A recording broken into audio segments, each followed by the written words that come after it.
మంచిదని వాక్యంలోకి వెళ్తాం. వాక్యంలోకి వెళ్ళే ముందు అంశం ఏంటి అంటే తీర్పు తీర్చుము. ఎవరు తీర్పు తీర్చాలంట? మనని దేవుడే తీర్పు తీర్చేవాడై ఉన్నాడు. ఇంతకుముందు ఆరాధన క్రమం చదువుకున్నప్పుడు ఆ ప్రార్థన ఎంతమంది ఫాలో అయ్యారో లేదో నాకు తెలియదు, కానీ దాంట్లో తీర్పు తీర్చడాని గురించి అక్కడ వాక్యంలో మనం చదువుకుంటూ వచ్చాము. కాబట్టి దేవుడు తీర్పు తీర్చేవాడై ఉన్నాడు. కాబట్టి దేవుడిని నమ్ముకున్న మనము ఒకటి గుర్తించాలని జ్ఞాపకం చేసుకోవాలి. ఏంటి అంటే ఒకవేళ మన జీవితాలు మనం సరి చేసుకోకుండా దేవుని సన్నిధిలో ఉండి ఆయన ఆరాధిస్తుంటే కనుక దేవుడు తప్పక తీర్పులోనికి తీసుకొని వస్తాడు. అందుకని మనం దేవుని దగ్గరకు వచ్చినప్పుడు మనం సిద్ధపరచుకొని ఆయన దృష్టికి అంగీకారంగా ప్రభా ఈరోజు స్తుతి ఆరాధన మొత్తంలోనైనా నీకేనైనా నా జీవితం ద్వారా మహిమ చెందాలనైనా అని చెప్పి మనం సిద్ధపరచుకొని సరిదిద్దుకొని దేవుని దగ్గరికి వచ్చేవారు. మేము బైబిల్ చెప్పుచున్నది దేవుని బిడ్డలంట ఆయన పక్షాన ఉండి వాళ్ళు తీర్పు తీరుస్తారంట. కనుక ఈరోజు తీర్పు తీర్చేవారమై ఉండాలా, అది కూడా దేవుని పక్షాన అయి ఉండాలి. కాబట్టి ఇతరులని తీర్పు తీర్చేద్దాం బైబిల్ చెప్పుచున్నది. కాబట్టి మనం ఏం చేస్తుంటాము? ఫస్ట్ మనమే ఉంటాం అనమాట. అడ్వకేట్ని పెట్టుకున్నా కూడా అడ్వకేట్కి మనమే తీర్పు ఇట్లా ఇవ్వండి అని చెప్తాం. అంత జ్ఞానం ఈరోజు మనిషికి. కానీ దేవుడు అంటున్నాడు ఇది ఒక జ్ఞానం కాదు, కానీ నేను అనుగ్రహించే జ్ఞానము మీరు కలిగి జీవించాలి. కాబట్టి తీర్పు తీర్చే వాడిగానే ఉండిపోతావా? దేవుని పక్షాన దేవుని బిడ్డగా జీవిస్తావా? లేకపోతే తీర్పులో నిలబడే వ్యక్తిగా నీ జీవితాన్ని మార్చుకోక ఈరోజు ముందుకి కొనసాగిపోతాం. ప్రతి ఒక్క మనిషి వాడు చేసిన ప్రతి ఒక్క పనిని బట్టి దేవునికి ఒకరోజు లెక్క అప్పచెప్ప తప్పదు. అందుకని మన జీవితాన్ని సరి చేసుకోవాలి. ఎందుకంటే రేపు ఆయన ముందు నిలబడతాము, ఆయన రాజ్యము మనకి ఇవ్వబోతున్నాడు కనుక, మనం సిద్ధపరుచుకున్నాడు కనుక మనము మన జీవితంని ఈ భూమి మీద ఉన్నప్పుడే సరి చేసుకొని దేవా నేను ఎవరిని తీర్పు తీర్చాను ప్రభా, కేవలం నీ దగ్గర వస్తాను, నేను ఆశ్రయం చేసుకుంటాను ప్రభా, నువ్వు నన్ను కాపాడు. ఒకవేళ మనమే తీర్పు తీర్చే వాళ్ళగా ఉన్నట్టు కనుక ఆయన మనం తీర్పు తీరుస్తాం.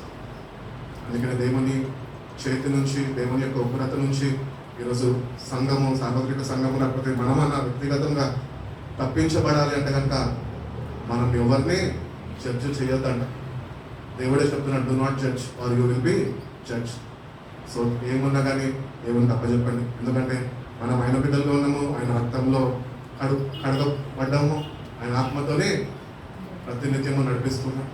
అందుకని ఆత్మని పొందుకోండి అని దేవుడు చెప్పుచున్నాడు. అంటే నువ్వు నేను ఈరోజు వరకు దేవునితో సరైన సావాసం లేక మన జీవితాన్ని మనం సరిదిద్దుకోగా ఇంకా తీర్పు తీర్చే వారిని అయి ఉంటే కనుక దేవుడు నన్ను తప్పక ఒకరోజు తీర్పు తీర్చక మానడు. అందుకని ఆ తీర్పు నుంచి తప్పించుకోవాలి అంటే కనుక నీ జీవితాన్ని నువ్వు సరి చేసుకొని దేవుని దగ్గర వెళ్ళి పాప క్షమాపణ పొందుకునేవాడుగా మన జీవితాన్ని మనము సరి చేసుకోవాలని ప్రభు పేరు మీ అందరికీ తెలియజేస్తున్నాను. ఆదికాండం 12వ అధ్యాయానికి వెళ్దామండి. 1-3 వాక్యాలు.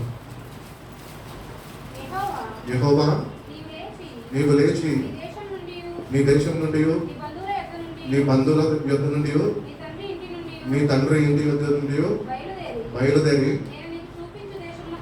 నేను నీకు చూపించే దేశమునకు వెళ్ళుము, నిన్ను గొప్ప జనముగా చేసేదను, నిన్ను ఆశీర్వదించి నీ నామమును గొప్ప చేయుదును, నీవు ఆశీర్వాదంగా ఉండువు, నిన్ను ఆశీర్వదించిన వారిని ఆశీర్వదించదవు, నిన్ను దూషించే వారిని శపించదను, సమస్త వంశములు నీ యందు ఆశీర్వదించబడినట్టు అని అబ్రహాంతో అనగా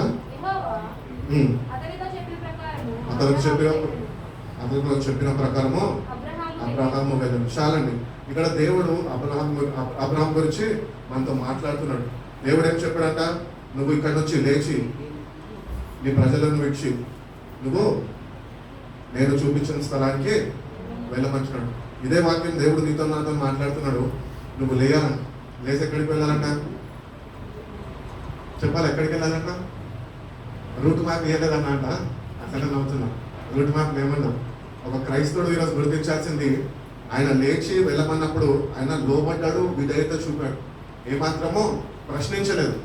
ఈరోజు నా జీవితంలో విధేయత లేదు, ప్రశ్నలు ఎక్కువైపోయినాయి. ప్రశ్నలు మనము చాలా కలిగి ఉంటాం అన్నమాట. దేవుడు మనం లేచి వెళ్ళమంటే మనం అంటాం ఎందుకు వెళ్ళాలా, వెళ్తాను ఆగు, కాకపోతే ఎక్కువ దించారు, నాకు అనుకూలంగా ఉన్న సమయంలో నేను నా ఇష్టం వచ్చినప్పుడు నేను చేస్తాను. మన ఇష్టం వచ్చినప్పుడు మనం చేయడం కాదు, కానీ దేవుడు మనకు చెప్తున్నప్పుడు ఆయన చిత్త ప్రకారం మనము జీవించే వారమై ఉండాలి.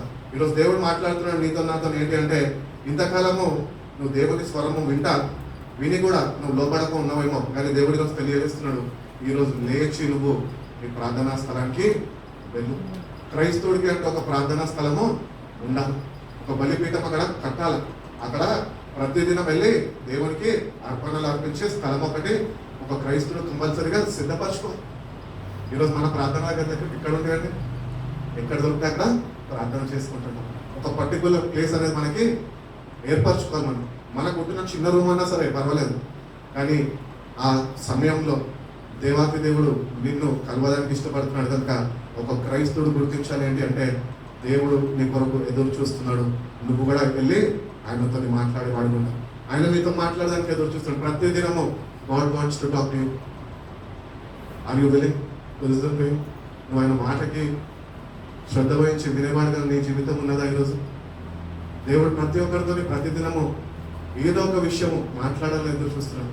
మనమే ఆయన ప్రేమను గుర్తించక, ఆయనను పట్టించుకోక, శ్రద్ధ వహించక, విధేయత చూపక మనం ఏం చేస్తున్నామంటే మన ఇష్టానుసారంలో మనము జీవించే వారమై దేవుని మాటకు లోబడితే కనుక దేవుని బిడ్డలు వారు ఎట్లా లోబడతామండి? మనం దేవుని మాటకి లోబడే వారమై ఉన్నాం. ఆయననే నేను ఎంతగానో ప్రేమించి తన ప్రాణాన్ని అర్పించి ఈరోజు నీతోని నాతోని ఆయన ప్రతిదినము వాక్యము ద్వారా మనతో మాట్లాడాలని ఆశపడుతున్నాడు. కాబట్టి ఈరోజు నువ్వు నేను నిజంగా గుర్తిస్తాము, మన ప్రార్థనా జీవితాలు ఎలా ఉన్నాయి? ఈరోజు నీ ప్రార్థనా జీవితం స్థిరపడి ఉన్నదా? క్రమం పాటిస్తున్నావా? టైము పాటిస్తున్నావా? ఆ సమయంలో ఏవి అప్లికేషన్స్ లాగా వేరే పనులు పెట్టుకోక దేవుని సన్నిధి కోరుకునే వ్యక్తిగానే ఉన్నావా?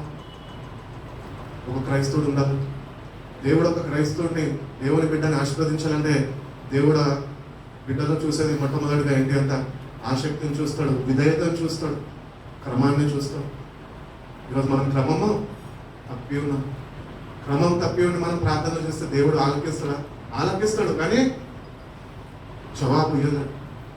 ఎందుకంటే మనకు క్రమం నేర్పించినప్పుడు, క్రమం తెలిసి కూడా మనము అక్రమముగా మనకిష్టం వచ్చినట్లుగా, మనకి నచ్చినట్లుగా మనము ప్రార్థనలు చేసుకుంటుంటాం. అందుకనే స్కూల్లో టైమింగ్స్ పెడతారు. టైమింగ్ ఎందుకు పెడతారు? పలానా పీరియడ్ పలానా టైంకి అయిపోవాలి, 40 minutes లేకపోతే 45 minutes. ఎందుకంటే అక్కడ ఒక సిస్టమ్ నేర్పిస్తారు. అట్లానే క్రైస్తవుడు కూడా తన ఆత్మీయ జీవితాన్ని కట్టుకోవాలి అంటే, తన బలిపీఠాన్ని కట్టుకోవాలి అంటే కనుక క్రమం అనేది పాటించాలి. పరిశుద్ధాత్మ దేవుడు, తండ్రి అయిన దేవుడు మనకు అనుగ్రహించాడు. యేసుక్రీస్తు ప్రభువు మనకు అనుగ్రహించినాక ఆయన నీ బలిపీఠాన్ని కట్టడానికి ఇష్టపడుతున్నాడు. నిజంగా మన బలిపీఠాలు ఈరోజు ఎట్లున్నాయి? కట్టబడుతున్నాయా? అసలు బలిపీఠం అంటే ఏంటన్నా అంటారా? కట్టండి, బలిపీఠాలు కట్టమని దేవుడిని అడగండి. దేవుడే కట్టాలా మన బలిపీఠాలు. అప్పుడే దేవుని దగ్గర నుంచి ఆశీర్వాదాలు మనం పొందుకుంటాం. ఈ రోజు వరకు 25 సంవత్సరాలు 30 సంవత్సరాలు క్రైస్తవ జీవితం అయిపోయింది, కానీ ఎప్పుడు చూసినా కూడా లేమి ఓటమిలోనే ఉంచాం. ఎందుకు అంటే ఆ వ్యక్తి జీవితంలో క్రమం లేదంట, విధేయత లేదంట. దేవుడు కోరుకున్నది దానికి విరుద్ధంగానే జీవించే వారమై ఉన్నామని. అతి రీతిగా కాక దేవుడు అంటున్నాడు, నేను నిన్ను గొప్ప జనముగా చేసేదాను. దేవుడు నిన్ను ఆశీర్వదించాలంటే నువ్వు అంటూ ఆశీర్వాదాలు కోరుకుంటున్నావే, నువ్వు క్రమం పాటించేవాడు ఉన్నావు. నీ క్రమమే లేకుండా నువ్వు దేవుని దగ్గర నుంచి ఆశీర్వాదాలు ఎట్లా కోరుకుంటున్నావు? అందుకనే మొట్టమొదటి మనము సరిదిద్దుకోవాలి. ఒక క్రమం అనేది పాటించాలి. మనకు అంటే ఒక సిస్టమ్ ఉండాలి. పొద్దున్నే లేవాలి అంటే పొద్దున్న 4 గంటలు మోకరించాలంటే నాకు బాగాలేదు, నాకు మోకాళ్ళు నొప్పి ఉన్నాయి, నాకు ఇవన్నీ అంటే దేవుని దగ్గర సాకులు చెప్పడానికి ఆయన వినడు. అందుకనే మనకు రక్షణ ఇచ్చిన దేవుడు ఈరోజు నీ దగ్గర నుంచి నా దగ్గర నుంచి ఒకటే కోరుకుంటున్నాడు ఏంటి అంటే, ఈ రోజు నుంచైనా నువ్వు ఆశీర్వదించబడాలి అంటే, ఆశీర్వాదాలు పొందుకోవాలి అంటే నువ్వు ఈ రోజు నుంచి ప్రారంభించు, క్రమము పాటించడం ప్రారంభించు. సిస్టమ్ పెట్టుకోండి, మీకు అనుకూలమైన సమయం. నేను చెప్పగలుగుతాను, ఎవరస్తులు కాబట్టి తెల్లవారుజాములు ఇవ్వండి, 3 గంటలకు 4 గంటల జాములు లేచి 1 గంట సేపు ప్రార్థనలో గడపండి. ఎందుకు ఆశీర్వదించడం దేవుడు? నేను మాట్లాడతానో లేకపోతే దేవుడితోనే మీరే మాట్లాడండి. ఈరోజు నిజంగా ఒక వ్యక్తి శ్రద్ధ వహించి ఆ వ్యక్తి కానీ క్రమం పాటించి ప్రార్థన చేసుకుంటే కనుక కొన్ని దినాలు, నెలల్లోనే అద్భుత రీతిగా దేవుని యొక్క గొప్ప ఆశీర్వాదాలు చూడగలుగుతాడు, పొందుకోగలుగుతాడు. ఈరోజు మనం ఎందుకు పొందుకోలేకపోతున్నామంటే మన నిర్లక్ష్య స్వభావం మనని దేవుని యొక్క ఆశీర్వాదాన్ని పొందుకోలేకుండా చేస్తున్నారు. అందుకని ఒక క్రైస్తవుడికి ఏముండాలంట? దేవుని పట్ల శ్రద్ధ ఉండాలంట, భయభక్తులు ఉండాలంట, వెళ్ళాలంట. మనమే ఒక ఆఫీసర్ మనం పిలిచాడు, ఒక జాబ్ ఇచ్చినైనా నువ్వు పలానా టైంకి నువ్వు ఇక్కడ ఉండాలి అన్నాడనుకో, దానికన్నా ముందే అక్కడ ఉంటాం కదా, ఉంటాం కదా. ఎందుకు? లేకపోతే తీసేస్తాడో, చివాట్లు పెడతాడో, తిడతాడో, లేకపోతే ఆయనతో ఎందుకు అని చెప్పేసి శ్రద్ధ వహించి భయంతో వెళ్తాం. ఒక 10 నిమిషాలు ఆయన దగ్గర వెయిట్ చేస్తూ ఉంటాం ఆయన గురించి. దేవాది దేవుడి దగ్గరకు వెళ్ళడానికి నిర్లక్ష్య స్వభావం ఈరోజు మానవుడికి. అందుకనే ఇశ్రాయేల్ ప్రజలకు మీద ఏముందంట? ఏం ఆత్మ పని చేస్తుందంట? తిరుగుబాటు ఆత్మ. ఈ లోకంలో ఉన్న వారికి, మనుషులకి ఏమో ఇంపార్టెన్స్ ఇస్తారు, ఇంపార్టెన్స్ ఇవ్వాల్సిన దేవుడికి ఏమాత్రమో ఇంపార్టెన్స్ ఇస్తలేదు. అందుకని ఆశీర్వాదాలు పొందుకోలేకపోతున్నాం. మేము ప్రార్థనలు చేస్తాం, మాకేమి అదే పని కదా, మేము ప్రార్థనలు చేస్తాం. అన్న ప్రార్థన చేయడం ఎవరన్నా చేస్తాము. మేము ప్రార్థన చేస్తే దేవుడు ఆశీర్వాదాలు ఇస్తుంటే బాగానే ఉండేది. మరి మీరు కూడా క్రమం పాటించలేదు. ఎందుకు మేము చేస్తున్న ఆశీర్వాదాలు లేట్ అవుతున్నాయి జీవితాల్లో? అది మనం గుర్తించాలా, గమనించాలా, గ్రహించి ఈ రోజు నుంచన్నా దేవుని దగ్గరికి వెళ్ళి చెప్పండి, దేవా క్రమము పాటిస్తాను, క్రమము నాకు నేర్పించు అని దేవుడిని నువ్వు అడిగితే కనుక దేవుడు తప్పకుండా క్రమము నేర్పిస్తాడు. ఆ విధానంలో నువ్వు ఎట్లా జీవించాలో నేర్పిస్తావు. చెప్తున్నాను కదా, ప్రార్థన అనగా నువ్వు ఒక్కసారి అలవాటు చేసుకోవాలి అనుకుంటే దేవుడే నీకు అలవాటు చేస్తుందా? నువ్వు ఖాళీ ఏమంటారు, పుట్టిగా నువ్వు ప్రారంభిస్తే చాలు, 1 రోజు 2 రోజులు ప్రారంభిస్తే చాలు. పరిశుద్ధాత్మ దేవుడు ఆయననే వచ్చి నిన్ను తట్టి లేపి 3వ దినం నుంచి నీతో నుండి ప్రార్థన చేపిస్తాడు. ప్రార్థన చేయాలంటే క్రైస్తులకు చాలా బోరింగ్ అనిపిస్తుంది. ఏం మాట్లాడతాం? కనిపించని దేవునితో వింటాడా, విన్నాడా? ఈ సందేహాలన్నీ తోని నింపబడి ఉన్నా. అటు విధిగా కాదండి, దేవుని దగ్గరికి వెళ్ళాలి. అని నీ కొరకు ఎదురు చూస్తున్నాడు. ప్రతి ఉదయం నీ కొరకు ఎదురు చూస్తున్నాడు. ఆ ఎదురు చూసే దేవుడిని ఎప్పుడన్నా గుర్తిస్తావా? నీ కొరకు ప్రాణం పెట్టిన యేసయ్య నీ కొరకు వెయిట్ చేస్తున్నాడు అంటే 3 o'clock ఆయన టైం ఇచ్చామంటే 2:45కి లేచి ఆయన కొరకు నువ్వు వెయిట్ చేసేవాడు ఉన్నాను. అంత ఆసక్తిని కనపరచాలి. దేవుడిని అట్టి రీతిగానే మనం ప్రేమించాలి. ఆయన మనం ఎంతగానో ప్రేమించాలి. ఆయన ఆఖరి పొద్దు వరకు రక్తాన్ని కాల్చాలి. ఈరోజు అదే దేవుడు నిన్ను ఆశీర్వదించాలంటే, కానీ మనమే మన అవిధేయత వల్ల మనం ఆశీర్వాదాలు పొందుకోలేకపోతున్నాం. దేవుడు ఇంకా మనం బట్టి ఇంకా ఎంత బాధపడుతుండొచ్చు, ఎంత దుఃఖిస్తుండొచ్చు. ఆయనకి మనం ఇంకా మన జీవితాల ద్వారా మన విధానము మార్చుకోక మనం ఈరోజు కూడా ఆయనని బాధపడే వాళ్ళు ఉన్నామేమో. కానీ ఈరోజు నుంచి దయచేసి గుర్తించండి, దేవుడు ప్రభుని గుర్తించండి. ఆయన ఉన్నాడు, ఆయన నీ కొరకు ఎదురు చూస్తున్నాడు. నీ జీవితంలో ఇప్పటి వరకు అందరి చేత సూటిపోటు మాటలు అనుకుంటూ వీళ్ళు ఇంతే, ఇంకా వీళ్ళు బాగుపడరు అన్న మాటలు కూడా పడి ఉన్నామేమో, నిందలు పడి ఉన్నామేమో. కానీ ఈరోజు ఆ నిందలన్నీ ఆశీర్వాదంగా మారాలి అంటే కనుక నువ్వు క్రమం అనేది పాటించేవాడకుండా వెళ్ళు. దేవుని సన్నిధిలో మోకరించు, దేవుడే నేను లేవనెత్తుతాను. ఈరోజు మనం అదొక్కటి చేసుకుంటే, అదొక్కటి మనం ఇంప్లిమెంట్ చేసుకుంటే, మన జీవితాల్లో అవలంబించుకుంటే, నేర్చుకుంటే, దాన్ని ధరించుకుంటే, ఆ టైంని మెయింటైన్ చేస్తే కనుక తప్పకుండా దేవుడి ఆశీర్వాదాలు మన జీవితంలో మనం చూడగలుగుతాము, పొందుకోగలుగుతాం అంటే చేస్తాం. నీ పేరు కూడా గొప్ప పేరుగా చేస్తా అంటున్నాడు. ఎవరిని? అబ్రాహాంని నీ పేరు గొప్పదిగా చేస్తా అంటున్నాడు. ఈరోజు నీ కుటుంబంలో, నీ రక్త సంబంధంలో నిన్ను హేళన చేసి మాట్లాడే వాళ్ళ మధ్యన కూడా నిన్ను తీసి పాడేస్తున్నారు అనుకోండి, నేను అసహించుకున్న వాళ్ళ మధ్యలో, నీ కుటుంబం మధ్యలో నీ రక్త సంబంధాలు ఉన్నారేమో, వాళ్ళ మధ్యన నీ పేరు గొప్ప చేయబడాలి అంటే నువ్వు దేవుని మాటకి లోబడే వారిని ఉండాల. అదే రీతిగానే దేవుని దగ్గరికి వెళ్ళి ప్రార్థన చేస్తున్నప్పుడు ఆయన స్వరము వినేవాడిగా ఉంటావు. ఎప్పుడైతే నువ్వు ఆయన స్వరం వింటావో అప్పుడు నీ జీవితాన్నైనా మారుస్తావు. మన జీవితాలు మారాలండి. క్రైస్తవులుగా మిగిలిపోతే సరిపోదు. క్రైస్తవుడు ఏమవ్వాలంట? నూతన వ్యక్తిగా మార్చబడాలంట. అందుకని బైబిల్ చెప్తున్నది కదా, క్రీస్తునందు ఉన్నవాడు నూతన సృష్టి. పాతవాన్ని గతించుకోవాలా. పాతవాన్ని గతించుకోవాలంటే 8 గంటలు లేసి 9 గంటలు డ్యూటీపోవడం కాదు. ముందే 4 గంటలు లేసి మోకరించి నీ ఆత్మీయ జీవితాన్ని ప్రభు చేత కట్టమని ప్రార్థన చేసుకొని ప్రభుని స్తుతించి ఒక అరగంట రెస్ట్ తీసుకొని టిఫిన్ తిని తర్వాత వర్క్కి వెళ్ళాలి. ఈరోజు అంత సమయం మనము పాటించాం. ఎందుకంటే నిద్రపోము, లేకపోతే నిద్రపోయిన ఆ నిద్ర మంచం అయితే వదిలేవారిగా ఉన్నాము. ప్రభు అంటే నీ కొరకు నా కొరకు తెల్లవారుజామున లేచి ప్రార్థన చేసేటడం, రాత్రంతా ప్రార్థనలు గడిపెట్టడం. ఈరోజు నువ్వు నేను అటు రీతిగానే మనం మన విధానాన్ని మార్చుకోవాలి. మనలో అంటే ఒక చేంజ్ దేవుడు కోరుకుంటున్నాడు. నీలో నాలో ఒక మార్పు కోరుకుంటున్నాడు దేవుడు. ఈరోజు కానీ దేవుడు హృదయాన్ని మనం అర్థం చేసుకొని మనము మన విధానం మార్చుకొని కానీ ఆయనకి నచ్చినట్లుగా మనం జీవిస్తే కనుక తప్పకుండా నీ పేరు కూడా గొప్ప పేరుగా ఆయన చేస్తా అని దేవుడు తెలియజేస్తున్నాం. ఎందుకు మీకు ప్రార్థన గురించి చెప్పాలి అని ఆశపడుతున్నాను అంటే మీరు ప్రార్థన చేస్తలేదో నాకు అర్థమవుతుంది. తెల్లవారుజామున ఎంతమంది లేస్తున్నారు, ఎంతమంది ప్రార్థన చేస్తున్నారు, ఎవరు వస్తలే కదా. వృద్ధులు అంటే ఇంకా వాళ్ళకి చెప్పద్దు, వాళ్ళు దేవుళ్ళలో ఎదిగి ఉన్నారు, బాగా దేవునితో సహవాసం కలిగి ఉన్నారు, ప్రతినిత్యం దేవుణ్ణి స్తుతిస్తున్నారు.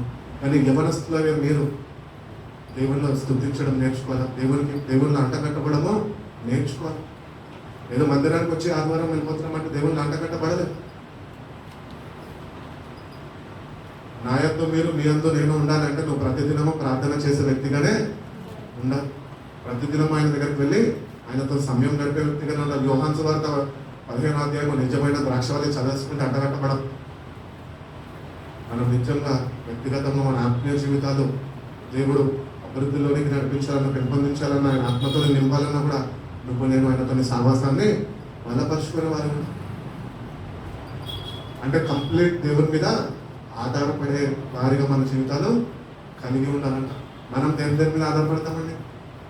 మనకున్న వాటి మీద, మనకున్న వారి మీద, లేకపోతే మనకి ఉన్న ఉద్యోగం మీద ఆధారపడుతున్నాం.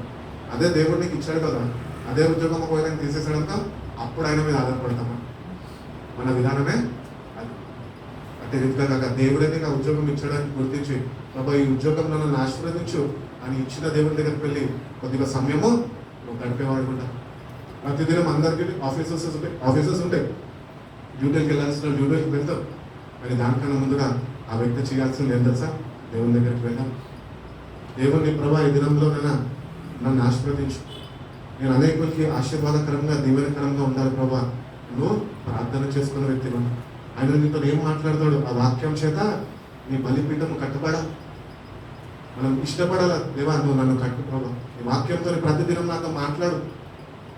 బైబిల్ చెప్పుచున్నది కదా, ఇది జీవం కలిగిన వాక్యం, జీవాహారం. ఈ ఆహారమే లేకుంటే మన ఆత్మ ఏమైపోతుంది? రోజు రోజుకి క్షీణించిపోతూ ఉంటుంది. మనం శరీరంకి 3 పూటలు అన్నం తింటూ ఉంటాం, కానీ ఆత్మకి ఏమి పోషణ ఇస్తున్నాము? వాక్యం చేత అది తృప్తి పడుతున్నదా? లేకపోతే ఇంకా ఎండిపోయి 3 బాలిపోయి ఉంది. ఇంకా ఇలా దేవుడు అంటున్నాడు, ఈ రోజు కన్నా నన్ను ప్రేమించేవాడు అయితే ఆ వాక్యాన్ని నువ్వు చదివేవాడిగా నీ జీవితాన్ని నువ్వు సరి చేసుకో. మనం మీరు దేవుని దగ్గరికి వెళ్ళి ప్రతిదినము వాక్యము చదివేవారిగా మన జీవితాన్ని మనం సరి చేసుకోవాలి. ప్రభువుని అడగాలి, ప్రభా నువ్వే స్థిరపరచు నేను నా జీవితాన్ని, ఈ వాక్యంలో నా జీవితాన్ని స్థిరపరచు ప్రభా. ఒకసారి జీవితము వాక్యంలో స్థిరపడితే కనుక నువ్వు ఏనాడు బైబిల్ చదవడం మానవు. ప్రతిదినం మొట్టమొదటిగా చేసే పని అది. మనం ఏం చేస్తాము? ఫస్ట్ ఎవరు వాట్సాప్ చేశారా, ఎవరు మెసేజ్ పెట్టారా, ఎవరు ఏం చేశారు, ఇవి చూసినాక తర్వాత దేవుని దగ్గరికి వెళ్తాం. అంటే ఇక్కడ ఏమవుతున్నామో క్రమంలో తప్పిపోతున్నాం. అందుకని జాగ్రత్త వహించాం. దేవుడు ఒట్టిగా ఇయ్యడండి ఆశీర్వాదాలు. నీతి నిజాయితీగా బతికిస్తే ఇచ్చేస్తాడంటే క్రమం లేకపోతే ఇయ్యలేడు. అందుకని దేవుని దగ్గర నుంచి ఈరోజు ఆశీర్వాదాలు మనం పొందుకోవాలని ఆశపడుతున్నాం కనుక మనం క్రమం పాటిస్తాము. దేవుని వాక్యానికి ఇవ్వాల్సిన ఏమంటారు ప్రాధాన్యత మనము దేవునికి ఇచ్చే గౌరవము మనం ఇచ్చేవారికి ఉంటే కనుక దేవుడు తప్పకుండా నిన్ను నన్ను ఆశీర్వదిస్తూ ఉంటున్నాం.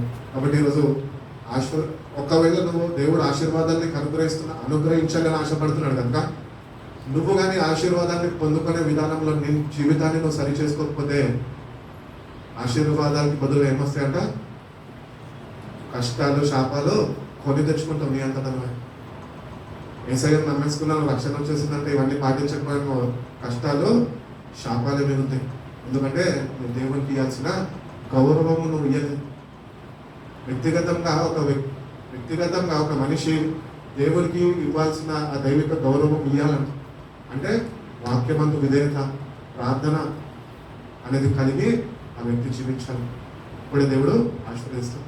అందుకని అంటున్నాడు కదా, నిన్ను ఆశీర్వదించే వారిని నేను ఆశీర్వదిస్తాను, నిన్ను శపించే వారిని నేను శపిస్తాను. మనం శపించక్కర్లేదు, కానీ క్రైస్తవుల్లో ఉన్న పెద్ద పొరపాటు ఏంటంటే ఫస్ట్ శాపనాదాలు వైపుతాం. ఆశీర్వాదాలు దేవుడిని ఇదే నోటితో స్థుతిస్తామో పక్కన వాళ్ళని ఇదే నోటితోనే ద్వేషిస్తూ ఉంటాం. ఏమైంది క్రీస్తు ప్రేమ? అసలు రక్తంలో కడగబడ్డావా? ఆయన కార్యం రక్తంలో ఉన్న శక్తితో నింపబడ్డావా? పరిశుద్ధాత్మ నడిపింపులో ఉన్నావా? ఇవన్నీ లేకుండా క్రైస్తవులే చెప్పుకొని తిరుగుతున్నాము. జాగ్రత్త, శాపానికి దగ్గరకు వస్తాయి. దేవుడే శపిస్తాడు. దేవుడు ఎంత ప్రేమిస్తాడో అంత కోపిస్తాడు కూడా. నువ్వు ఆయన మాటకు లోబడితే నేను ప్రేమిస్తాడు. నువ్వు లోబడకపోతే కనుక ఆయన దెబ్బ కొట్టినా కొడుతున్నాడు. నీకు ఒక గుణపాఠం నేర్పించిన. ఒకవేళ నీ టైం బాగుండి అవకాశం ఉంటే తిరిగి బయటపడతావు, లేదంటే పోలేకపోతావు. ఎందుకంటే చాలా జాగ్రత్తగా ఉన్నారు. రోషం గల దేవుడు ఆయన ఒట్టిగా మనకు రక్షణ ఇవ్వలేదు, తన కుమార్తెను ఒట్టిగా మన కోసం పంపించలేదు. ఈరోజు మనము శాపం నుంచి ఆశీర్వాదంలోకి మనల్ని దాటించిన దేవుడైనా కేవలమైన కుమార్తె ద్వారానే ఈరోజు మనం శాపం నుంచి విడుదల పొందుకొని ఆశీర్వాదంలో జీవించే వారమే. కాబట్టి ఆశీర్వాదంలోకి మనము వారసులుగా పిలుచుకున్నాడు. కాబట్టి మనం ఈరోజు గుర్తించాలా, మనం ఎక్కడున్నాం ఈరోజు? నిజంగా శాపంలో ఉన్నామా? అశపితమైన జీవితంలో ఇంకా జీవిస్తున్నావా? అడుగు బయటకి. ఈరోజు నువ్వు కానీ అడుగు బయటకు వేయడం నేర్చుకోకపోతే కనుక ఆ శాపాలు నిన్ను వెంటాడితాయి, నిన్ను ఒకరోజు నాశనానికి గురి చేసేస్తాయి. అందుకని మనము ఈరోజు గుర్తించి, ఒకవేళ ప్రార్థన జీవితం మనకు నిజంగా లేకపోతే కనుక ఈ మనసాక్షి నీకు చెప్తారు కదా, నేరూపం చేస్తుంది కదా. కాబట్టి నీ ప్రార్థన జీవితం లేకపోతే ఈ రోజు నుంచి వెళ్ళడం ప్రారంభించు. దేవుని దగ్గరికి వెళ్ళు, దేవా అందరితో క్షమించుకో. ప్రతిదినము నీ సన్నిధిలో నేను మోకరించే అనుభవంలోనికి నా జీవితాన్ని నువ్వు మార్చు ప్రభా అని దేవుని నువ్వు నేను అడిగితే కనుక యవన ప్రాయంలో దేవుడు తన శక్తితో నింపుతాడు. యవనస్తులే కావాలంటే దేవుడికి తెలుసా? అపవాది అయిన సాతాను దుష్టుడు ఉన్నాడు కదా, వానికి కావాల్సింది యవనస్తులే, దేవునికి కావాల్సింది యవనస్తులే. మరి ఎవరి పక్షాన ఉంటారు? అది నీ ఇష్టం, నీ నిర్ణయం. దేవుని పక్షాన నుండి శ్రద్ధ వహించి రోజు పొద్దున పోయి ప్రార్థన చేసుకొని, ఉదయకాలమే ప్రార్థన చేసుకొని ఆ దినానికి కావాల్సిన శక్తిని నువ్వు పొందుకుంటే మంచి దినాన్ని నువ్వు ఫేస్ చేయగలుగుతావు. నిర్లక్ష్యంతో ఉన్నావు అనుకో, ఆ దినమంతా ఎట్లుంటుందంటే ఒకలాంటి దిగులు, చింత, భారం కలిగి ఆ దినాన్ని నువ్వు కొనసాగించాల్సి వస్తుంది. అందుకని ఒక క్రైస్తవుడు ప్రతి దినాన్ని దేవుని శక్తిని పొందుకొని వారి ముందుకి వెళ్ళాలి అని దేవుడు కోరుకుంటున్నాడు. కనుక ఈరోజు వరకు ఇప్పుడు వరకు ప్రార్థన క్రమంలో లేదేమో. దేవుడు తీర్పులో తీర్చక మునిపే మనం సరి చేసుకొని ప్రార్థన బలిపీఠాలు పరిశుద్ధాత్మ దేవుడి సహాయంతో మనం కట్టుకోవాలి అని మీ అందరికీ తెలియజేస్తున్నాను. రెండో వాక్యం కింద మళ్ళీ కొరింథీయులకు రాసిన మొదటి పత్రిక 1వ అధ్యాయము, కొరింథీయులకు రాసిన మొదటి పత్రిక 1వ అధ్యాయము 21 నుంచి చూద్దాం. దేవుని జ్ఞానానుసారంగా లోకము తన జ్ఞానము చేత దేవునిని ఎరగకుండినందున. ఇక్కడ ఏమంటున్నాడు తెలుసా? లోకం అంటే మనమే కదా. సో ఈరోజు మనం ఏమి ఎరగలేమంట? దేవుని యొక్క జ్ఞానము ఎరిగిలేము. ఎక్కడి నుంచి వస్తుంది దేవుని యొక్క జ్ఞానము? చర్చకు వస్తే వస్తుందా? చర్చకు వస్తే రాదండి. బైబిల్ తీసుకుని పొద్దున్న ఉదయకాలంలో చదివితే అప్పుడు దేవుడు తన జ్ఞానాన్ని మనకి ఇస్తాడు. ఈరోజు అందుకనే బైబిల్లో దేవుడు మాట్లాడుతూ వస్తున్నాడు. ఏంటి అంటే, నా జనులు జ్ఞానము లేక నశించిపోతున్నారు అంటున్నాడు. ఈరోజు నశించిపోవడానికి కారణం ఏంటి? ఒక క్రైస్తవుడు దేవుని గురించిన జ్ఞానము లేకనే. ఆ దేవుని గురించిన జ్ఞానం నీకు రావాలంటే నీ క్రమమును మార్చుకోవాలి, క్రమం పాటించాలి, నీ విధానం మారాలి, నీ వైఖరి మారాలి. ప్రతిదినం దేవుని దగ్గరికి వెళ్ళి ఆయన జ్ఞానంతో నింపుతున్నప్పుడు ఆ జ్ఞానాన్ని పొందుకునే వారమై మన జీవితాన్ని మనము సరి చేసుకోవాలని దేవుడు తెలియజేస్తాం. కాబట్టి ఈ లోకంలో ఉంటున్న మనమంట దేవుని జ్ఞానము లేని వారిగా ఉంటున్నామంట. కాబట్టి అందుకనే ప్రార్థన చేసుకొని దేవుని జ్ఞానము ప్రతిదినము మనం పొందుకునే వారమై ఉన్నాం. చదువుకుంటున్నాం. సువార్త ప్రకటనను వెర్రితనము చేత నమ్మువారిని రక్షించుట దేవుని దయాపూర్వక సంకల్పము ఆయను. యూదులు సూచక్రియలు చేయమని అడుగుచున్నారు.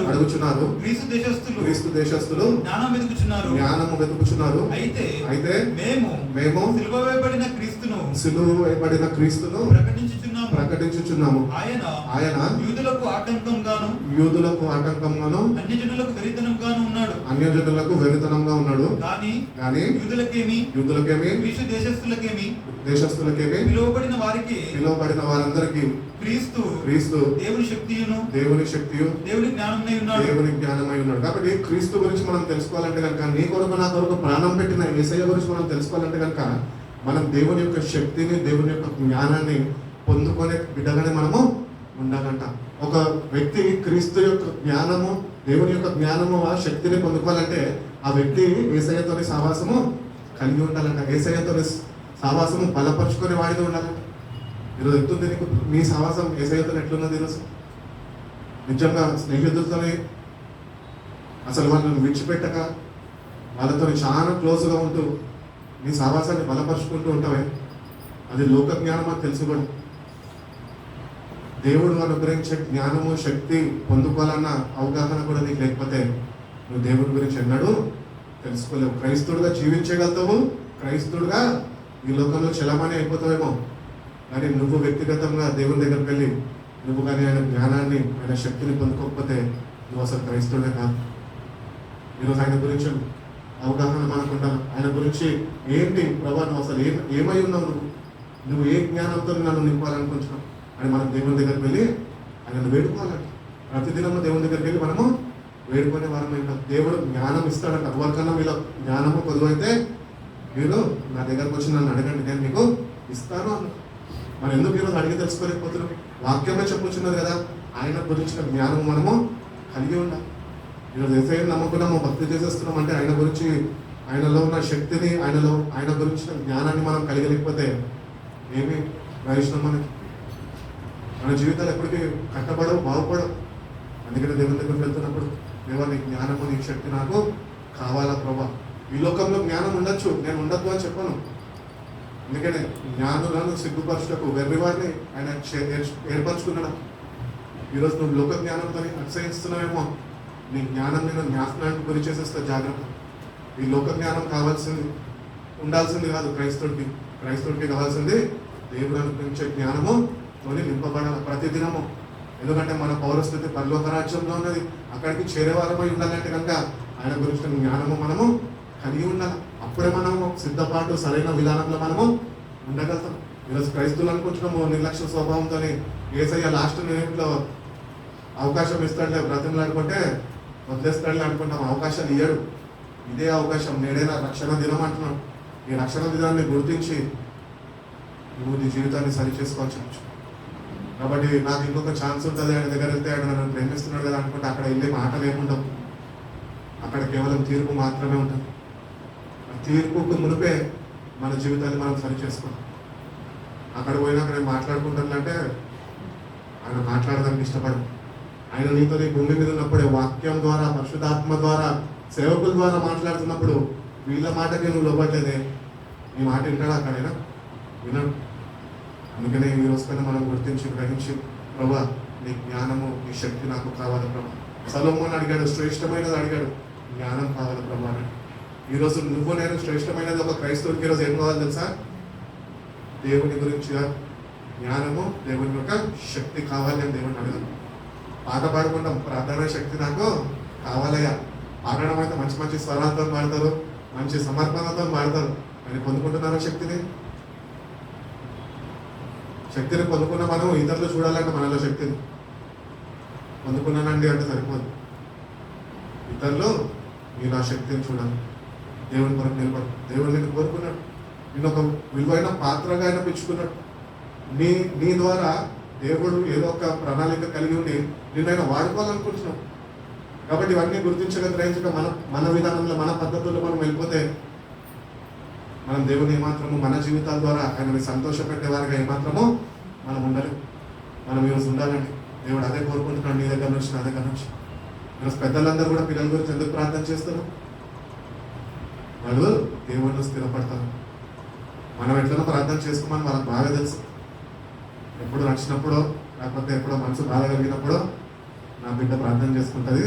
అందుకనే వాళ్ళ గురించి తల్లిదండ్రులు ఏం చేస్తారో తెలుసా? జన్మనిచ్చిన తల్లిదండ్రులు విజ్ఞాపన చేస్తుంటారు దేవుడి దగ్గర. అవే ప్రార్థనలు ఈరోజు మనం కాపాడుతున్నాయి. మన ప్రార్థనలు మనం కాపాడితే అంటే నేనైతే విశ్వసించాను. మన ప్రార్థనలు మనం అంత బలమైన ప్రార్థనలు మనమేమో చేసేవారం కదా. అందుకనే దేవుని దగ్గరికి వెళ్ళి ప్రభా నా ప్రార్థన జీవితాన్ని నువ్వు కట్టు ప్రభా, నువ్వు కడితే నేను ప్రార్థన చేయగలుగుతాను.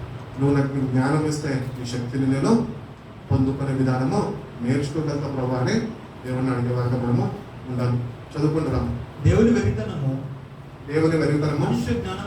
మనిషి జ్ఞానము కంటే జ్ఞానం కలది. దేవుని బలహీనత మనుషుల బలం కంటే బలమైనది. అందుకనే పౌలు అంటూ ఉంటాడు, నేను ఎప్పుడైతే బలహీనుడో అప్పుడే నేను బలవంతుడు అంట. ఎందుకంటే పౌలుకి ఆయన గురించి జ్ఞానము, ఆ దేవుని శక్తి రెండు పొందుకొని ఉన్నాడు. అందుకనే చెప్పగలుగుతున్నాడు ధైర్యంగా, నేను ఎప్పుడైతే బలహీనో అప్పుడే నేను బలవంతుడిని. అంటే శరీరము బలహీనమే, కానీ ఆత్మ బలపడి ఉన్నది, దేవుని శక్తితో నింపబడి ఉన్నది, పరిశుద్ధాత్మతో నింపబడి ఉన్నది. ధైర్యంగా చెప్పగలుగుతున్నాను. ఈరోజు ఆ ధైర్యం నువ్వు నేను కలిగి ఉండాలని దేవుడు కోరుకుంటున్నాడు. నీ ఆత్మ బలపడాలి. బైబిల్లో ఇంకొక దగ్గర అంటూ ఉంటాడు కదా, ప్రియుడా నువ్వు అన్నింటిలో వర్ధిల్లుతున్నట్లు నీ ఆత్మలో కూడా నువ్వు నీకు వర్ధిల్లుతున్నావా? ఎట్లుంది నీ పరిస్థితి ఈరోజు? నీ ఆత్మీయ పరిస్థితి ఎట్లున్నది దేవుడు చూస్తున్నప్పుడు? ఇంకా లోకపరంగా ఉన్నదా, లేకపోతే దేవుని జ్ఞానంతో శక్తితో నింపబడి బలపడుతున్నదా? ప్రతిదినము వాక్యం చేత పోషింపబడుతున్నదా? పోషింపబడని ఈ రోజు కన్నా నేను నేర్చుకోవాలి దేవుని దగ్గర క్షమాపణ పొందుకు ప్రభా, నేర్చుకోవడానికి నేను ఇష్టపడుతున్నా. నీ జ్ఞానం నాకు ప్రభా, నీ శక్తితో నన్ను నింపు ప్రభా. కన్నీళ్ళు విడు, పర్వాలేదు, కానీ అవైతే పొందుకోక మానదు. ఒకవేళ పొందుకోక మానినామనుకో, అంశం చెప్పాను కదా, తీర్పు తీర్చుము, అక్కడి నుంచి దేవుడు ఇచ్చిన సమయంని గుర్తించగా గ్రహించగా నువ్వేమైపోతున్నావు అంటే తీర్పులోనికి నీ అంతటా నువ్వే నిర్లక్ష్య స్వభావంతో వెళ్ళిపోయేవాడు. అందుకని అంటున్నాడు, ఈ లోక జ్ఞానము దేవుని దృష్టికి వెర్రితనంగా ఉన్నదంట. మన జ్ఞానంతో మనం బైబిల్ చదివితే అర్థమవుతుందా? అర్థం కాదు. స్కూల్లో ఇంగ్లీష్ నేర్పిస్తారు, ఇంగ్లీష్ అర్థమైనట్టు బైబిల్ అర్థం కాదు. బైబిల్ పుస్తకం కాదు, బైబిల్ ఒక వ్యక్తి గురించి, దేవుడి గురించి మాట్లాడుతున్నాడు. దేవుడే వాక్యం ద్వారా నీతో మాట్లాడుతున్నాడు. ఆ జీవం కలిగిన దేవుడు నీతో మాట్లాడుతున్నాడు. నువ్వు గుర్తించాలంటే కనుక ఆ దేవుడే తన జ్ఞానాన్ని ఇవ్వాలా, ఆ దేవుడే తన శక్తితో నేను నింపాలి. పైనుంచి వచ్చే జ్ఞానం మనకు కావాలంటే క్రైస్తవులకి లోక జ్ఞానం అంటే మా అంత జ్ఞానవంతులు లేరు అని అతిశయిస్తుంటాం. మన జ్ఞానం కాదండి కావాల్సింది. మన జ్ఞానంతో మనం భక్తి చేసామనుకో మనం మోసపోతాం. అవ్వనట్లనే మోసం చేసింది. సొంత జ్ఞానంతోనే దేవుడే చెప్తే వినకుండా వెళ్ళి ఈ లోక జ్ఞానంతో సర్పం చెప్తే సర్పం మాట విని అవును కదా నిజమే కదా అంటే ఇది నిజమా అని అడిగితే ఇది నిజమే, అబ్బా ఎంత మంచిగా ఉంది, మనం కూడా ఉందంటే కనుక మనం కూడా అదే పని చేసేటం. ఎందుకంటే లోక జ్ఞానంతోనే నింపబడి ఉన్నాం. ఎందుకంటే దేవుని గురించి ఇంకా ఆయన అనుగ్రహించే జ్ఞానము, ఆయన అనుగ్రహించే శక్తి మనము పొందుకోలేని వారు ఉంటున్నామంట. ఆత్మీయులపై ఆత్మీయులకు పిలబడుతున్నాం, కానీ జ్ఞానము శక్తి లేని వారమై ఉన్నాం. అందుకని ఈ రోజు నుంచన్నా దేవుని దగ్గరికి వెళ్ళి బాబా ప్రతిదినం ప్రార్థన చేయండి. ఒకరోజు ప్రార్థన చేస్తే ఇయ్యడానికి ప్రతిదినము ప్రార్థన చేయాలి.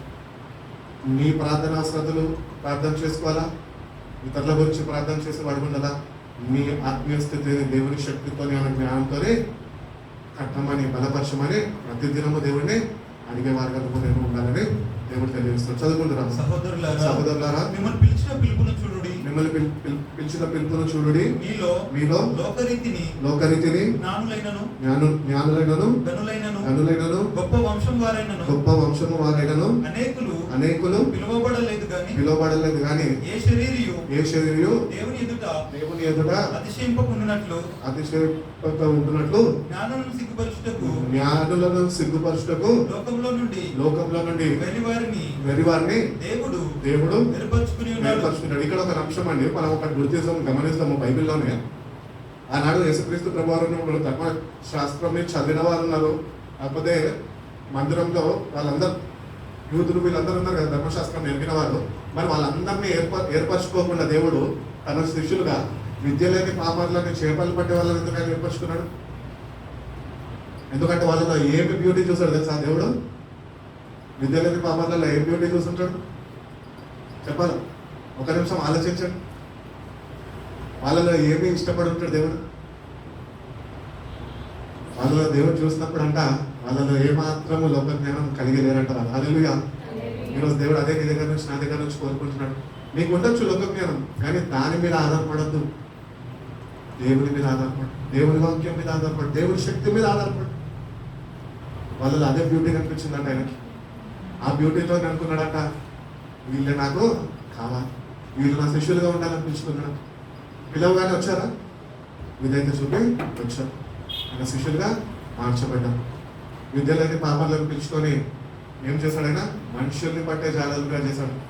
అంటే ఎంత జ్ఞానం, జ్ఞానము ఆయన శక్తి తన వాళ్ళని నింపి ఉన్నాడు.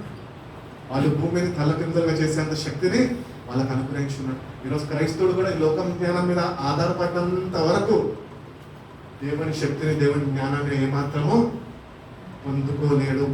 నువ్వు తపస్సు చేసినా, జపాలు చేసినా, ఏమి చేసినా కూడా లోక జ్ఞానంతో దేవుని శక్తిని పొందుకుంటామంటే ఇట్ ఇస్ నాట్ ఇంపాసిబుల్.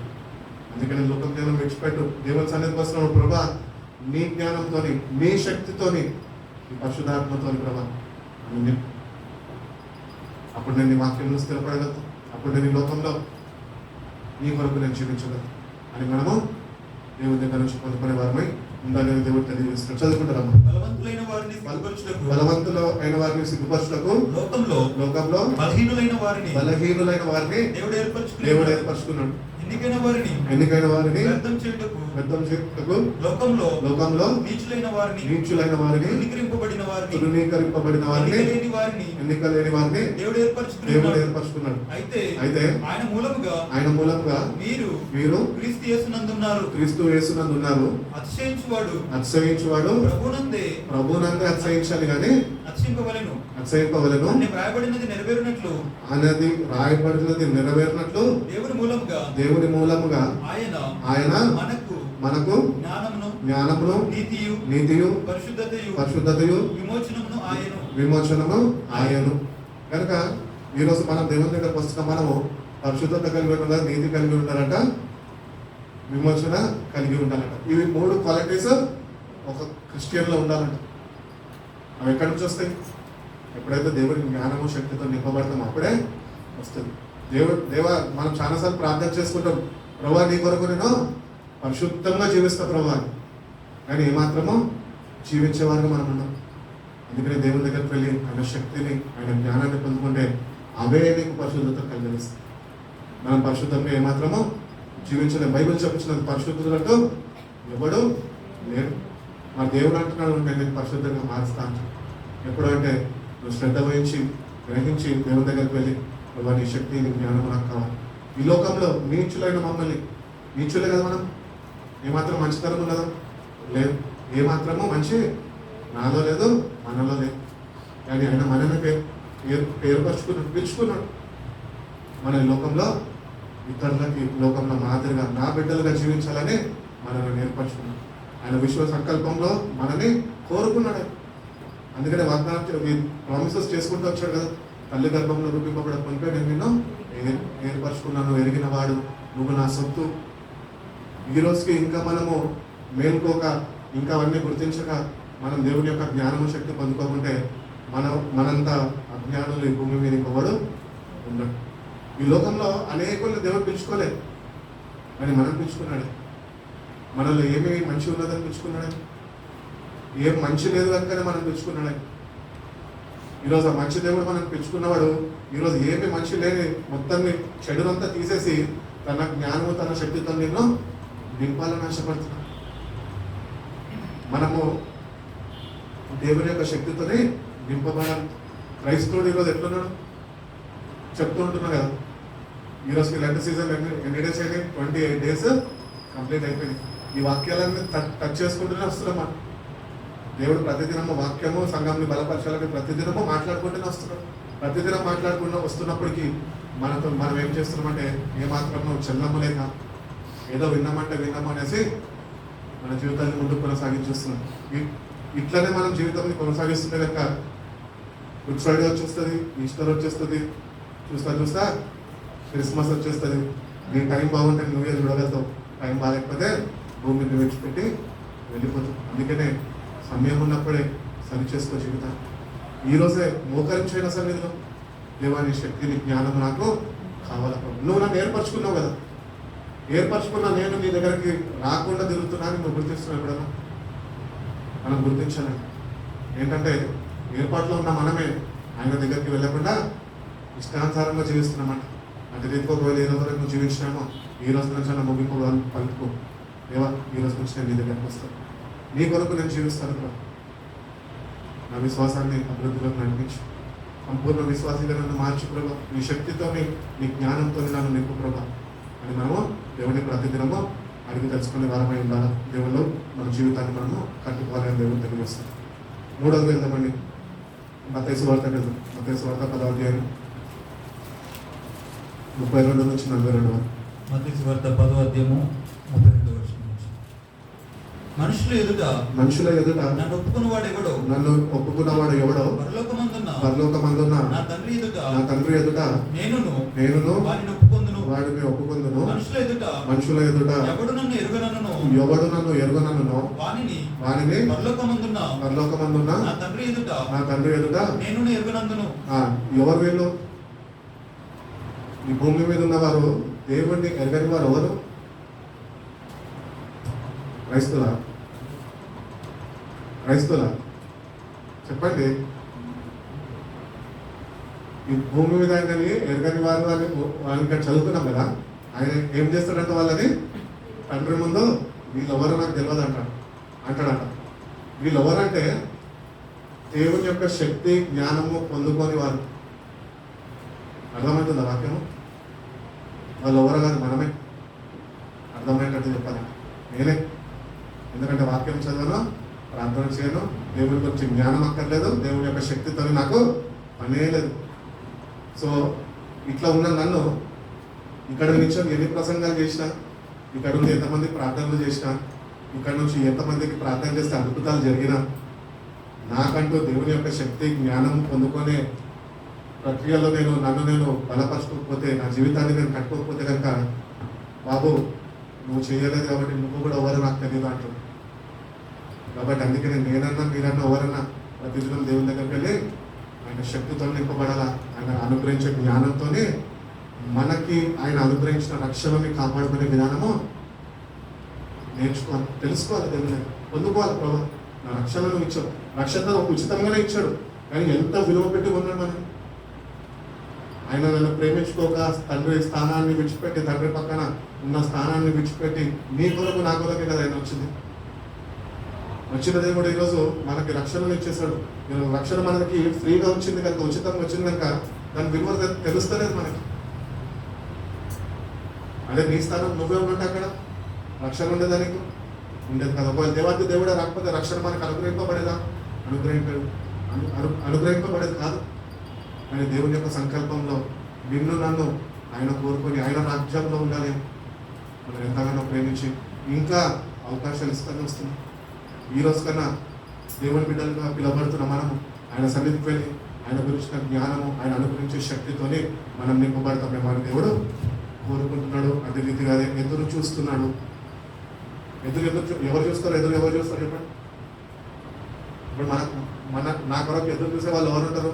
నన్ను ప్రేమించేవారని, అంతేనా? కాకపోతే నన్ను కోరుకున్నవారని. అటు రీతిగా దేవుడు ఆయన ప్రేమ స్వరూపి కనుక ఆయన నిన్ను ప్రేమించే దేవుడు అయి ఉన్నాడు కనుక నీ కొరకంటే ఆయన ఎదురు చూస్తున్నాడు. పోనీ అట్లీస్ట్ నువ్వు ఎదురు చూడకపోయినా పర్వాలేదు, కానీ అట్లీస్ట్ ఆయన కలుసుకునేదాకా వెళ్ళాలి కదా. నువ్వు వెళ్తలేదు అంటే అర్థం ఏంటంటే దేవుని ప్రేమని ఇంకా నువ్వు అర్థము చేసుకోలేదు, ఆయన త్యాగాన్ని నువ్వు ఇంకా గుర్తించలేదు. అటు రీతి మన జీవితాలు ఉంటే కనుక మన జీవితాలు మనము సరి చేసుకునే వారమై ఉండాలని దేవుడు వాక్యం ద్వారా తెలియజేసి చదువుకుంటున్నాను. నేను భూమి మీదకి సమాధానం పంపవచ్చునని తలంచకుడి ఖడ్గంనే గాని సమాధానం పంపుటకు నేను రాలేదు. ఈ వచనం ఎవరికి వర్తిస్తుంది చెప్పాలి? ఈ భూమి మీదకి నేను సమాధానము ఇవ్వడానికి రాలేదు. మరి ఏం పట్టుకొచ్చాడంట? ఖడ్గం పట్టుకొచ్చాడంట. ఎవరు వీళ్ళు ఖడ్గంకి లోనయ్యేవారు చెప్పాలి? చెప్పండి. ఈ ఖడ్గంకి లోనయ్యేవారు ఎవరు తెలుసా? దేవుని ఎరగని వారు, దేవుని దగ్గర నుంచి జ్ఞానం పొందుకొని వారు, దేవుని దగ్గర నుంచి శక్తితో నింపబడిన వారు. సో దేవుడిని జ్ఞానం ఇస్తా అన్నాడు, శక్తిని ఇస్తున్నాడు, అవకాశాల మీద అవకాశాలు ఇస్తున్నాడు. కానీ లోపడకుండా తిరగబాటు చేస్తున్నామే మనము. మనకి ఆ వాక్యం అది ఎవరికో కాదు, బైబిల్లో కాదు, మనకి రక్షణ పొందుకున్న మనతోనే మాట్లాడుతున్నాడు దేవుడు. కాబట్టి ఇప్పుడు కన్నా జాగ్రత్త వహించి దేవుని ప్రేమిస్తాము, ఆయన దగ్గరికి వెళ్ళి మన జీవితాన్ని సరి చేసుకుందాం. చదువుకుంటున్నాము. ఒక మనిషినికి వాడి తండ్రికి, కుమార్తెకును ఆమె తల్లికి, కోడలికి ఆమె అత్తకును విరోధం పెట్టవచ్చుని. ఒక మనిషి ఇంటి వారే అతనికి శత్రువులు అవుతారు. తండ్రి తల్లినైనను నాకంటే ఎక్కువగా ప్రేమించువాడు నాకు పాత్రుడు కాడు. కుమారునినైనను కుమార్తెనైనను నాకంటే ఎక్కువగా ప్రేమించువాడు నాకు పాత్రుడు కాడు. తన సిలువను ఎత్తుకొని నన్ను వెంబడింపని వాడు నాకు పాత్రుడు కాడు. తన ప్రాణమును దక్కించుకునేవాడు దాన్ని పోగొట్టుకొనెను. గాని నా నిమిత్తము తన ప్రాణమును పోగొట్టుకునేవాడు దాన్ని దక్కించుకొని. కాబట్టి ఇక్కడ దేవుడు ఏం తెలియజేస్తున్నాడంటే నేను రోషం కలిగిన వాడిని. అందుకని అక్కడ విభేదాలు పెడతాడంట. ఎవరెవరికి? తల్లికి, కుమార్తెకి, కోడలకు, అత్తకు. కాబట్టి పెళ్లిళ్ళయ్యే స్త్రీలు ఉన్నారు కాబట్టి ఇప్పటి నుంచే దేవుడి ప్రేమను కోరుకోండి. పుట్టిగా వెళ్ళిపోయి మన ఇష్టానుసారంగా మనం జీవిస్తామంటే అది పద్ధతి కాదు. కాబట్టి దేవుడే పెడతా అంటున్నాడు, ఫిలిపాన్న పెట్టాడు. అర్థమైందా? ఫిలిపాన్న సమాధానం కోసం వెళ్ళి ప్రార్థనలు చేస్తాడు ఇంటికి. కుటుంబంలో పరిస్థితులు బాగాలంటే ప్రార్థన అయితే జరిగేస్తా, కానీ నేను వెళ్ళి అక్కడ కొట్లాటలు పెట్టే రకం ఏమాత్రమో కాదు. కాబట్టి దేవుడు అంటున్నాడు నేనే పెడతా అంటున్నాడు. ఎందుకంటే నేను జీవితంలో ఇంకా సరి చేసుకునేదానికి ఇష్టపడలేదు. పోనీ అట్లన్నా జీవితాన్ని ఆయనకు సమీపంగా జీవిస్తాం మనం అంతవరకు దిగజారద్దు, కానీ ముందే వెళ్ళిన జీవితాన్ని దేవుని దగ్గర సమర్పించు. దేవుడు ఉగ్రత వరకు, దేవుడు అనుగ్రహించే కోపం మీద వచ్చేంత వరకు నువ్వు ఆలస్యము నిర్లక్ష్యం చేయక ఇంకా దేవుని దగ్గర పోయి అక్కడ అంటున్నాడు కదా. మళ్ళీ ఏమంటున్నాడు అంటే ఎవడన్నా వాడి తండ్రిని కానీ వాడి తండ్రిని కానీ కుమార్తెని కానీ కుమార్తెని కానీ ఒకవేళ వాడు ప్రేమిస్తే కనుక వాళ్ళు నాకు పాత్రలు కారంటున్నాడు. అక్కడ ఏమర్థమవుతున్నది? రోషం గల వాడని అర్థమవుతుంది. ఈసారి జలస్ గాడ్ అని ఉంటుంది ఇంగ్లీష్లో. ఆయన ఊరుకోడండి, ఎందుకంటే నేను అంతగా ప్రేమించాడు. ఆయన కుమార్తెనే నీ కొరకు ఇచ్చేసాడు. ఆయన బలియాగం అయిపోయాడు నీ కొరకు. నువ్వు అది గుర్తించగా గ్రహించక ఆయన ప్రేమ విలువ తెలియక నువ్వు జీవిస్తుంటే కనుక నువ్వు ఆయనకి ఏమాత్రం పాత్రుడు కాలేదు. సంఘంలో నువ్వు ఒక సభ్యుడు అవ్వచ్చు అంతే, కానీ నువ్వు ఆయన శరీరంలో ఒక పాత్రుడుగా ఏమాత్రం నువ్వు ఉండదు. అందుకని ఈ లోకంలో దేన్ని ప్రేమించదంటున్నావు. బైబిల్ పత్రికల్లో అంటూ ఉంటుంది, ఈ లోకంలో ఉన్న వాటిని దేన్నైనా నువ్వు ప్రేమిస్తే కనుక తండ్రి ప్రేమ నీలో ఉండదు అని చెప్పుచున్నావు. కాబట్టి ఒక క్రైస్తవుడు గుర్తించాలి ఏంటంటే ప్రేమించాల్సిందంతా కేవలం దేవుణ్ణి ప్రేమించేవాడి.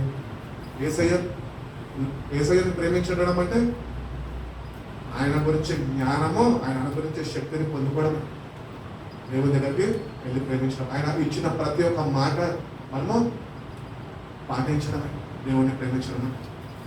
మనం చెప్తాం దేవాన్ని ప్రేమిస్తున్నాను, కానీ ఏ మాత్రమో పాటించడానికి ఇష్టపడం. ఒకవేళ మన జీవితాలు అట్లుంటే కనుక ఈ రోజన్నా దేవుడు ఇచ్చిన అవకాశాన్ని గుర్తించి నూతన సంవత్సరంలో ప్రవేశించే 3 నెలల దేవుడు మన తిరుగుబాటు స్వభావంని ఆయన ఇంకా సహిస్తూ ఈ 4వ మాసంలోని మనది ప్రవేశింపబెట్టాడు. రాగా గుడ్ ఫ్రైడే సిల్వ ధ్యానాలు అయిపోతున్నాయి, గుడ్ ఫ్రైడే రాబోతున్నాయి. దానికన్నా ముందు మేల్కో, నీ జీవితాన్ని సరిచేసుకో, దేవుని ప్రేమించడం ప్రారంభించు. ఈరోజు దేవుడి దగ్గర నుంచి ఒకటే కోరుకుంటున్నాను, నువ్వు ఆయన ఈరోజు నిజంగా ప్రేమిస్తావు. పేతురు అడుగుతాడు కదా, పేతురు నా ప్రేమిస్తున్నా అంటే ఏమంటాడు పేతురు? రెండోసారి ఏమంటాడు? మూడోసారి ఏమంటాడు? నీకు తెలియదా అంటాడు. మనం కూడా అట్లనే ఉంటాం. ఆయన ప్రేమించాం కానీ నటిస్తూ ఉంటాం. దేవుని దగ్గర నటమొద్దండి. నిజంగా దేవుడు హృదయాంతరంగా జరిగిన వాడు. దేవా పూర్ణ హృదయంతో నేను ప్రేమిస్తాను కదా అని మీ జీవితాన్ని నువ్వు ఆయనకు అప్పగించుకుంటే కనుక అప్పుడు దేవుని యొక్క ప్రేమ ఏంటో తెలుస్తుంది. దేవుని యొక్క జ్ఞానము శక్తిని పొందుకునే కృపావరం దేవుడు మీకు అనుగ్రహిస్తాడు. దేవుడు అటువంటి కృప మనందరికీ అనుగ్రహించి బలపరిచి నడిపించుకున్నాక కళ్ళు మూసుకుని ప్రార్థన చేసుకుని ప్రతి ఒక్కరు మోకరిస్తున్నారు. ప్రతి ఒక్కరు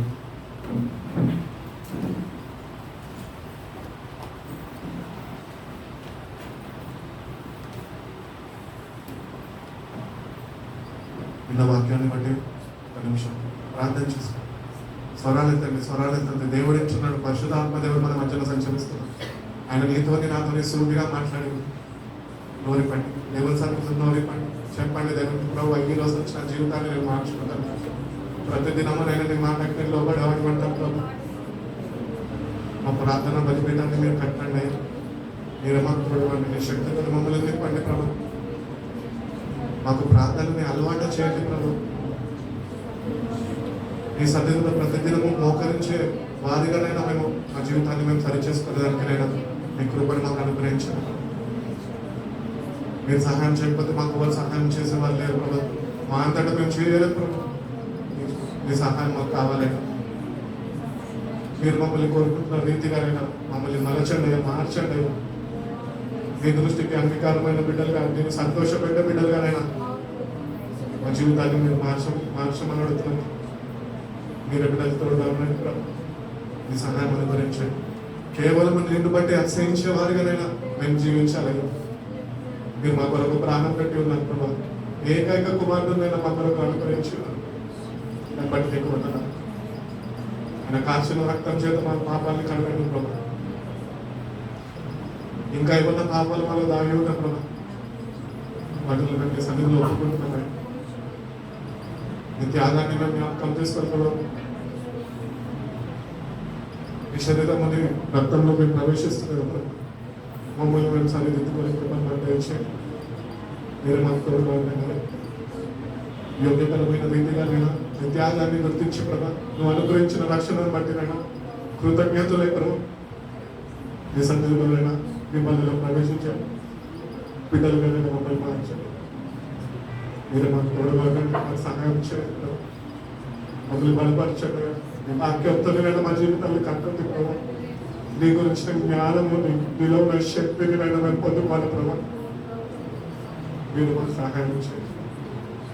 మీ జ్ఞానం మేము తెలుసుకోవాలి ప్రభా. వాక్యము ప్రతిదినము చదవాలి ప్రభా. మీరు మాకు తోడుకోండి. మాలో ఆశను పుట్టించండి. మీరు మాకు తోడుకోండి. మాకు సహాయం చేయండి ప్రభా. ప్రతిదినము మా పనులు మేము చేసుకోవడం కాదు కానీ ప్రభా, మీ సన్నిధిలో మోకరించే వారికైనా మా జీవితాన్ని మీరు బాగు చేయండి. మీరు మనకు తోడుకోవాలండి. అన్ని విషయాల్లో మీ సహాయం అనుగ్రహించండి. ఎందరైతే బిడ్డల మీద ప్రార్థన చేసి ప్రతి ఒక్క ప్రార్థన మీరు ఆలకించుకున్నారో మేము విశ్వసిస్తాం. ప్రార్థన జీవితంలో కార్యసిద్ధి కలుగజేసి ప్రభా, ప్రతిదినం కొన్ని సన్నిధిలోకి నీకు కావాల్సిన దినానికి కావాల్సిన శక్తిని దినానికి కావాల్సిన జ్ఞానాన్ని ప్రతిదినము బిడ్డలు పొందుకుంటూ ప్రభా, నీలో జీవిస్తూ ప్రభా, నీలోనైనా ఆనందించే భాగ్యం ప్రతి ఒక్క బిడ్డలు దయచేయండి. మీరు బిడ్డలతో సహాయం అనుగ్రహించి మీరు నూతన కార్యం బిడ్డలతో జరిగిస్తున్నామని చేతులైతే బిడ్డలు మీరు ఆశీర్వదించండి. అందరూ తీసుకున్నాము ప్రార్థన